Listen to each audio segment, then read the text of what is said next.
Starting today, Americans can sign up for the U.S. president's hard-fought health care plan. But Obamacare is also at the center of the dispute that sent the U.S. government into a partial shutdown. Republicans in the U.S. Congress who opposed the plan stalled a funding bill, and now roughly 800,000 federal workers are off the job. Neil MacDonald will have more on the impact and the politics in just a moment. The bottom line is this: we either deal with these issues now or we have to deal with the human cost later.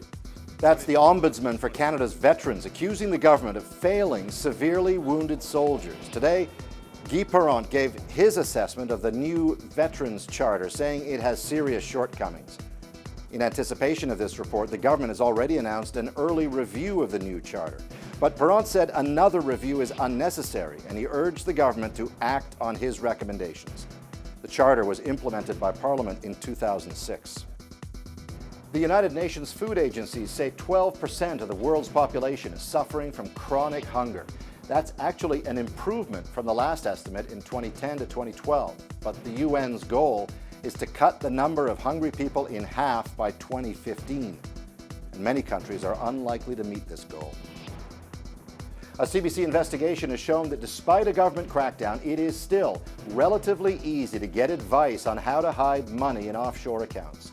One scheme involves getting paired up with someone with a Swiss bank account.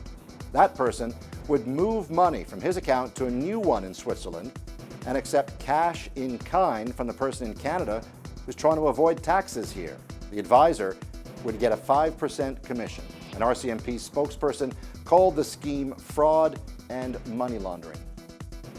Change is going to affect today for medical marijuana users in Canada. As of today, Health Canada will no longer give out licenses for home growers, and eventually the practice will be outlawed. Instead, large-scale farms will supply all of Canada's medical marijuana at market value. More than 150 private companies have applied to grow cannabis under the new system. It's expected the industry will be worth more than $1 billion in the next 10 years.